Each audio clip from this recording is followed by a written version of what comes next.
Welcome. This is ActiveSpirituality.life. It is a weekly forecast program with astrology and a guided meditation activation to help you make the most of your week. It's run by Pamela Cucinell, that's me, the astrologer, and Suzy Meszoly, Master Healer. We invite you to find out more about our individual work. Suzy Meszoly, SuzyMeszoly-healer.com, or insightoasis.com for astrology.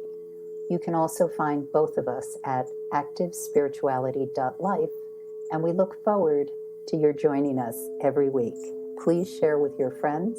Here we go. Hi, everyone. Welcome to activespirituality.life. We are well into the second part of this year, 2022, and Pam is going to let us know all about week 31, starting on August, Monday, the 1st, and then I'll be back with our meditation. And if you are in the Northern Hemisphere, hope that you are keeping cool. And if you are in the Southern Hemisphere, hope that you are keeping nice and cozy and warm. Okay, Pam, what's ahead? What's ahead? Okay, August. Well, first, shout out to all those lovely Leos. If you are one or if you know one, this is in the arc of the party season because Leos love to have parties for themselves, or, whether they tell people it's their birthday or not. So you may be going to a lot of fiestas or events right now.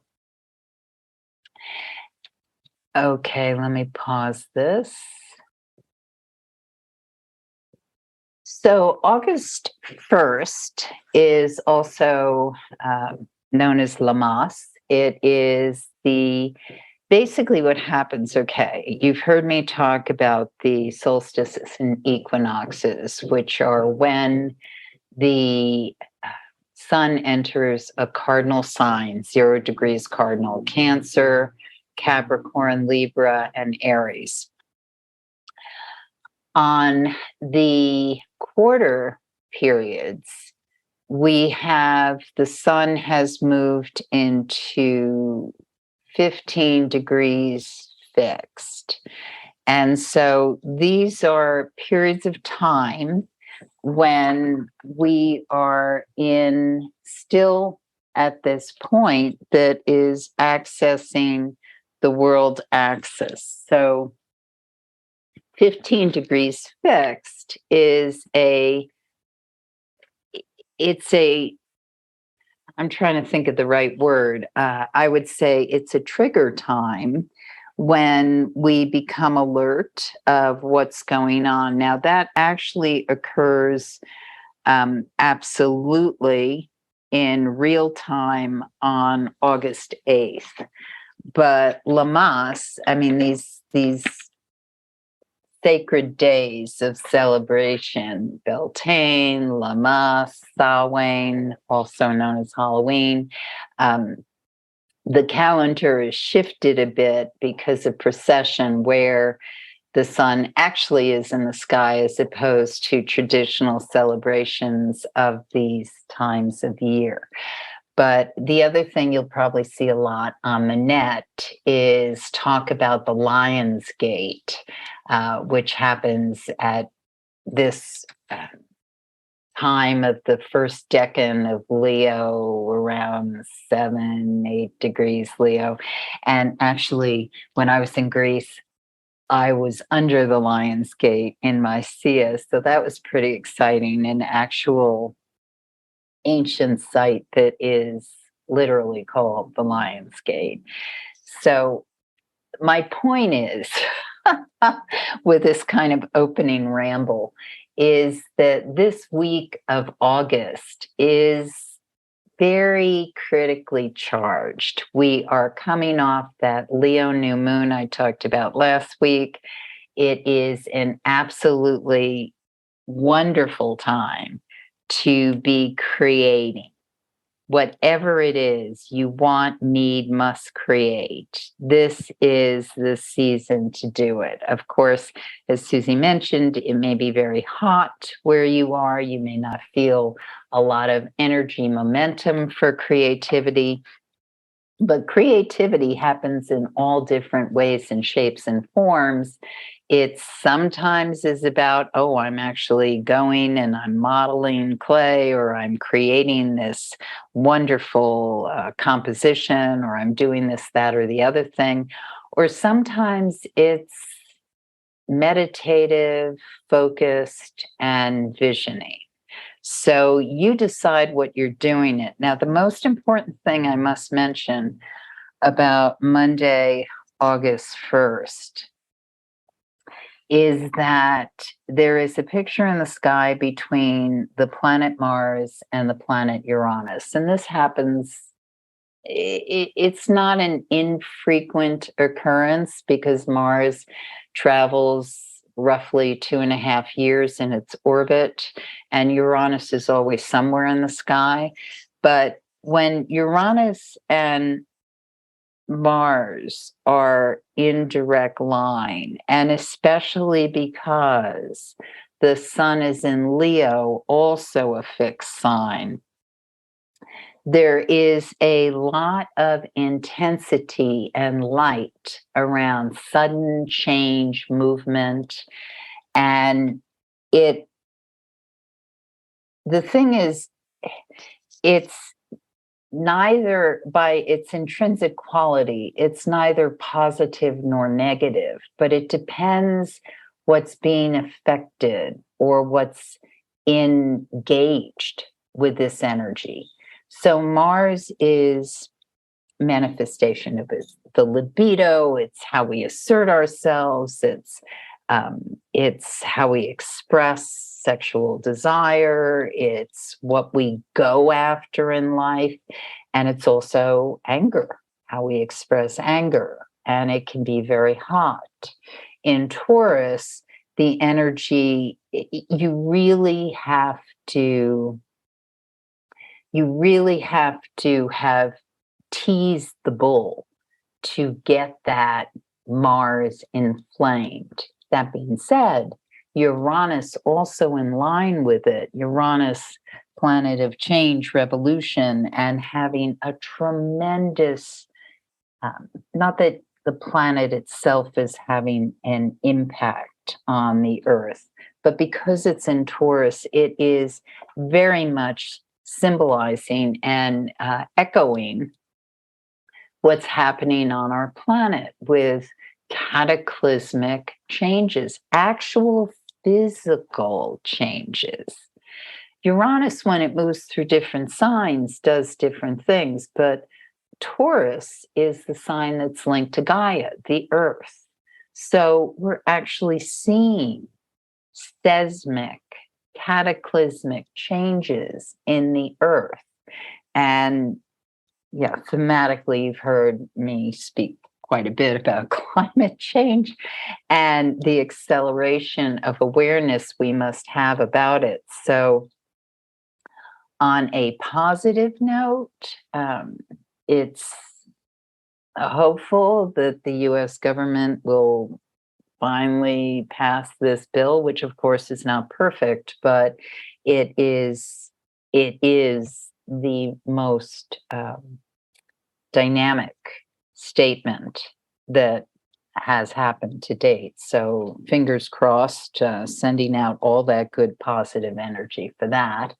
But also just note that on August 1st, there may well be some kind of physical earth statement about cataclysmic change.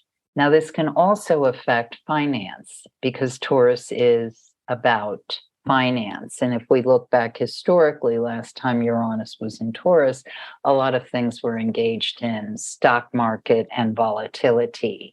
So this particular day, The moon's in nice healing Virgo. It's very nicely aspected, working with Pluto, having to do with how do we morph, shape shift, allow the changes or things that must happen. And I know I've been talking a lot about Monday, which sometimes I do, but that's because this is such a dynamic day.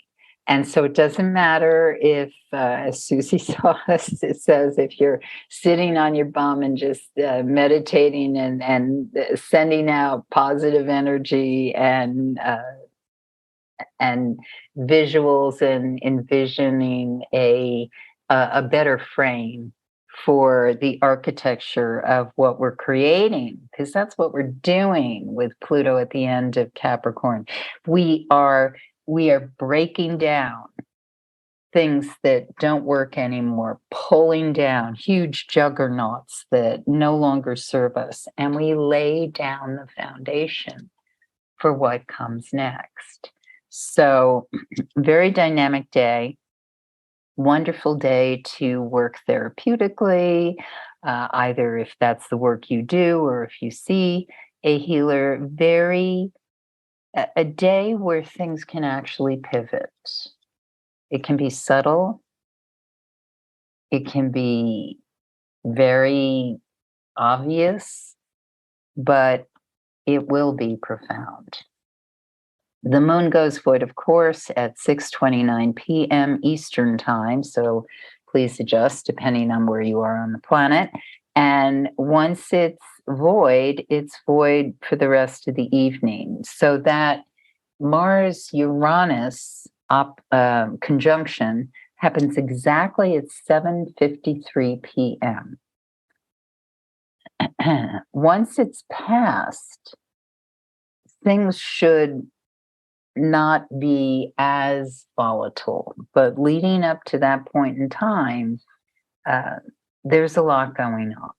And so you don't want to engage in an argument. You certainly don't want to snap back at somebody who's deciding they want to pick a fight on the metro or driving. It is, keep in mind, Taurus, the powerful bull energy, so stately and important, especially when we look back at older civilizations where the bull was considered actually one of the animals that was linked to Isis, Ishtar, goddess of love and creativity, because so much came from the work that the bull would do in societies, but also how the bull was envisioned as a creature.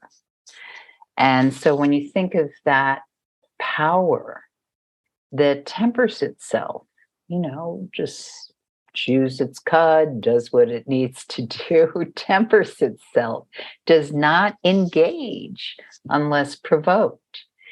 That's how we want to carry this energy on today. And if there's a provocation that, doesn't have to be aggressive, but if something triggers or encourages you to take action and it's positive action, then by all means do it. So on Tuesday, the 2nd, the moon enters Libra at 12:06 a.m. And that's in the dark of night as we're coming into dawn many hours later. And when the moon's in Libra at this point in time, she moves through some difficult passages because of where other planets are positioned, especially Pluto.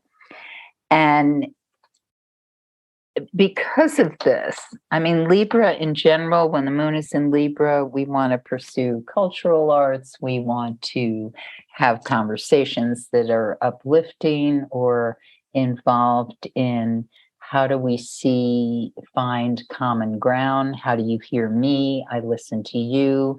And we find resolution and compromise. Absolutely. Tuesday and Wednesday are good days to do these things. But with Pluto kind of overseeing everything, and we have to also keep in mind that Jupiter is now retrograde, uh, absolute resolution or compromise or coming to terms still requires a lot of negotiation and power struggles. But the most important thing is to keep your eye on the overall goal, vision, or where the common ground is. We have been losing our way, societies everywhere. We have been losing our way with this polarization, which has been so extreme. But that, that's just part of everything that we're dealing with. But the way out of the polarization is to understand where the other is coming from and don't see it as a impossible passage to cross. Because when we do that, nothing happens. We're paralyzed. And we can't afford to be paralyzed. I mean, globally, we can't afford to be paralyzed, but individually, we can't either, because it is absolutely critical that every human being, every divine child, every person who's here on the planet, we're here for a reason. And when we're in stasis, when we're not able to move forward, then, I mean, sometimes it's an appropriate place for us to be. But with the moon in Libra, it's about, how do I reach the other? Libra is the opposite sign of Aries. So Libra is always working to understand the individual who's out there. And so that's what we pass through on these couple of days, however you use it. You might just paint by yourself in your studio, or compose a letter or a conversation with someone who's no longer in your life, maybe has passed on, but you still are looking for resolution, completion, understanding. And that is a totally appropriate way to use this energy. The moon goes void, of course, not until Thursday at 2:20 a.m. And I also want to mention that on Wednesday, especially in the morning or early afternoon, if you're feeling limited, if you're feeling like there isn't enough, or you're just not able to get the things you need or want, give yourself a hug. Give yourself some sort of acknowledgement that maybe it's not everything you want, but you're going to give yourself something to acknowledge that you do deserve, even if you're not getting the realization of what you really want or are going for at this point in time. And that's especially lovely to do if you are finding yourself in this kind of negotiation, back and forth, not getting, seeing the resolution you want. It's always good to check in, hear, acknowledge yourself, and just know that this is a process. And you'll wake up in the morning the next day and it'll look different. So, so Thursday, the 4th, when things will look different, or perhaps they will, the moon enters Scorpio at 7:47 a.m. Once it's in the sign of Scorpio, it is cooking along to help pull things together for whatever it is you're working on achieving or making happen. This is a highly productive day for those who are focused and know where they're going. Also very therapeutic, depending on what work you're doing, or if you're engaged in some sort of way where you're looking for healing or help. On Friday the 5th, Moon is still in the sign of Scorpio. Now it's engaged in a little more of a tug of war. And so that can be very intense, but it can also really kind of bring out or flush out some things that need to be seen, spoken about, understood in order to kind of get to where you really want to go. This can be an inner process for many of us. It can also be something that you're engaged with another, might have financial overtones to it. But it's very much about, in the end, in spite of what may feel like back and forth, or at points you may feel anger triggered, especially in the later part of the evening, determine where you want to go with that. I mean, I always say, including to myself, and I know everybody thinks I'm this kind of calm water person, but boy, people who know me well know I have I have a boiling point. I have an anger piece inside of me. Injustice makes me crazy.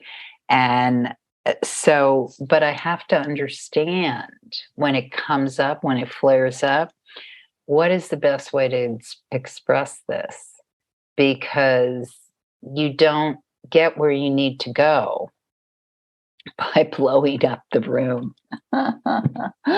So, so acknowledge the anger, see it, and come to a conversation with it and decide what is the most effective way to do it. If you're the person who's feeling that, if you're getting it directed to you, again, try to seek where the wound is, where the grievance is, and that will serve you better than reactivity. For those who stay up really late, midnight into the wee hours are really delicious for any kind of creative or really intense relating that you want to do.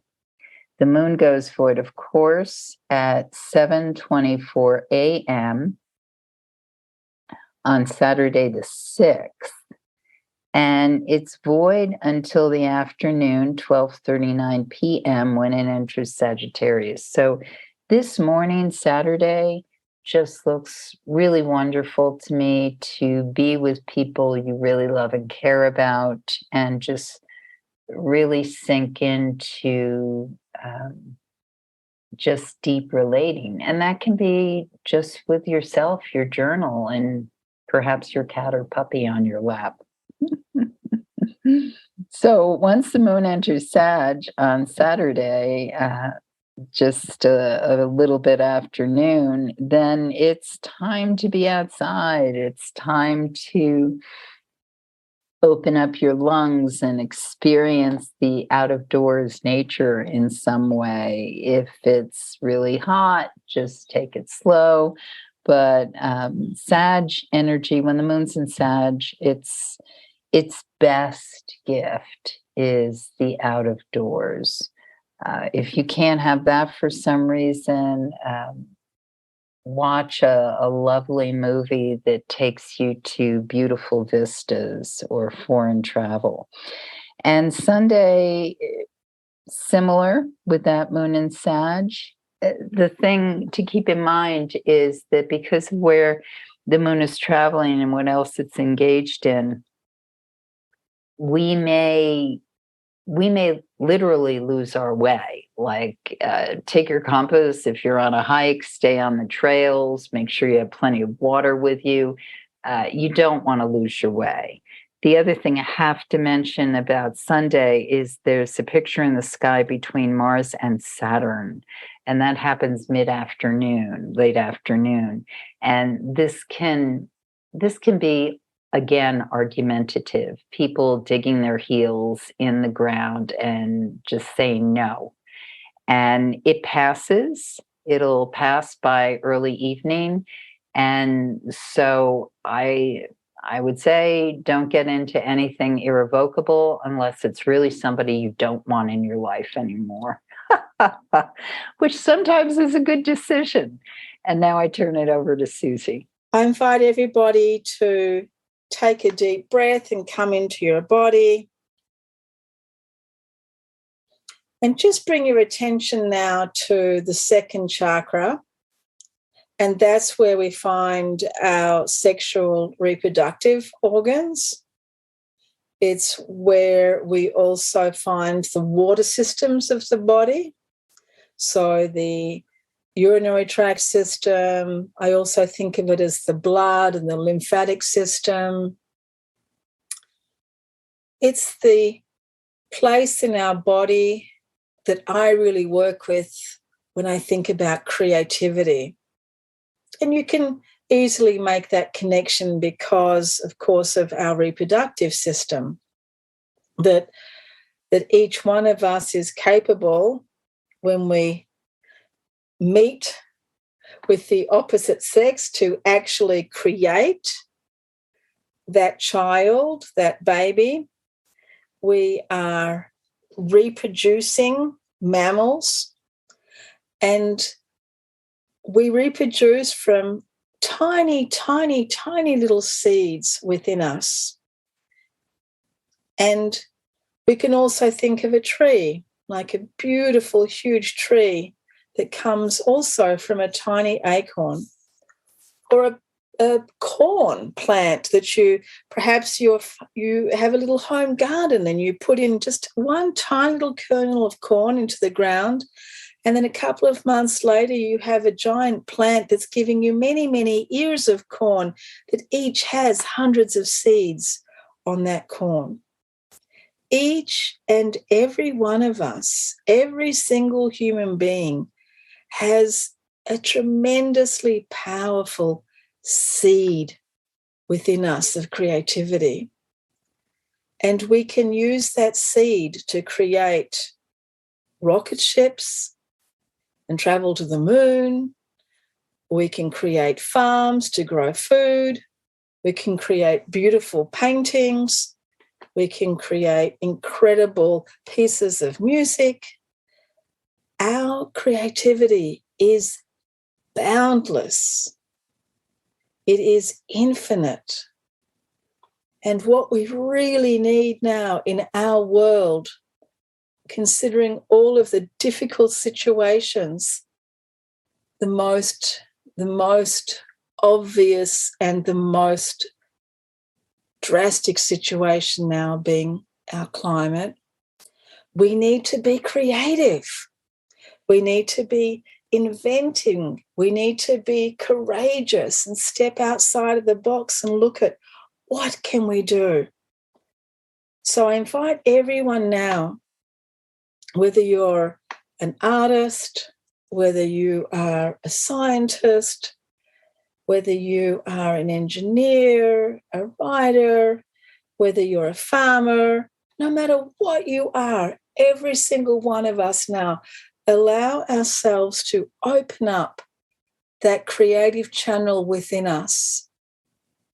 Bring your attention to the second chakra. So that's just above your pelvis, just below your belly button in the middle of your body. And just visualize there a beautiful ball of orange light. Orange being the color of the second chakra.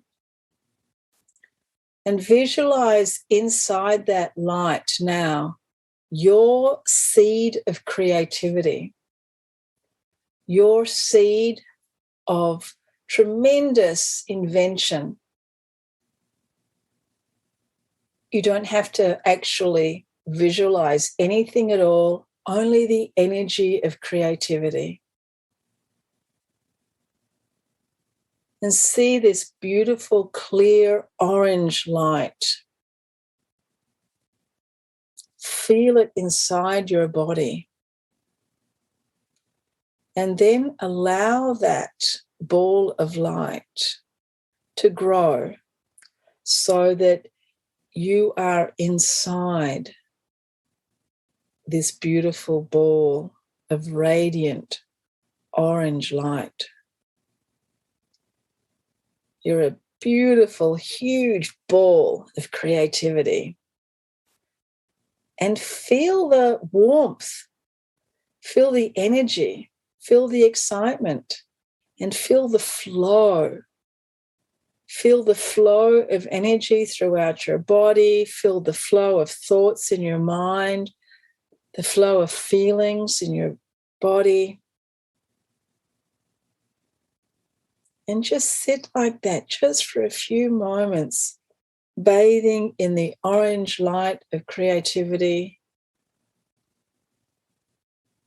And as you're sitting there, this orange light is kind of dusting, moving around the furniture in your mind and dusting, sweeping behind some of those old bits of furniture, those old ideas.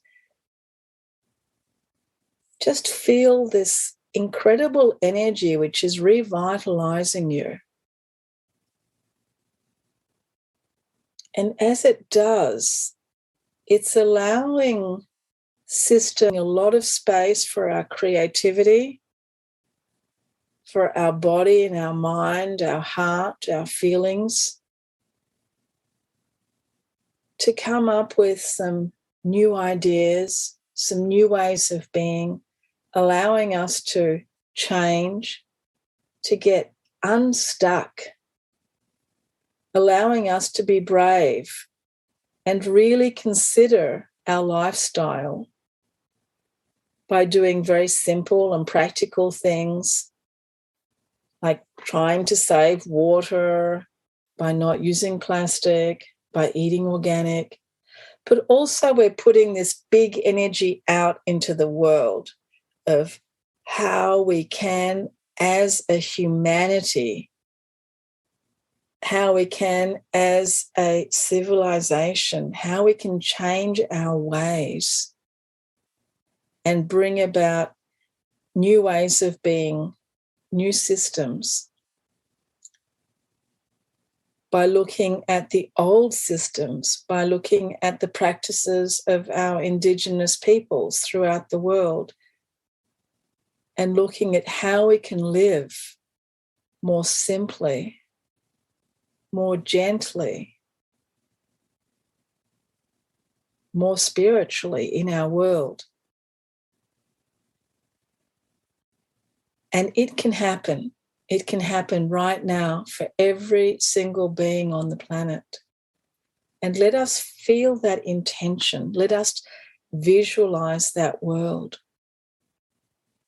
where there is ecological justice, where there is social justice, where all beings, all animals, all plants, all of life, all of our planet can live in peace. And as we feel this energy within ourselves, we are projecting into our future this world. With our intention, we are creating the world in front of us. With our thoughts, with our feelings, with our plans, with our brilliance, we are creating the world in front of us. And we can feel that courage, that bravery that is needed to make change, to make sacrifices. And we do this for the benefit of all beings everywhere. And as we bathe in this beautiful ball of orange light, we now create a beautiful ball of orange light throughout the entire planet, allowing all beings to be sparked up with this energy of creativity. And as we do this, gently opening our eyes and leaving this intention out there, leaving it there for all of us to thrive. Thank you so much, everyone. Thank you so much, Pam. Have a great week and love now. You have been listening to Suzy Meszoly and Pamela Cucinell of ActiveSpirituality.life. If you've enjoyed this program, consider a donation. You can find the link for that, ActiveSpirituality.life. Regardless, we look forward to having you join us again for next week's podcast. Please share and have a great week.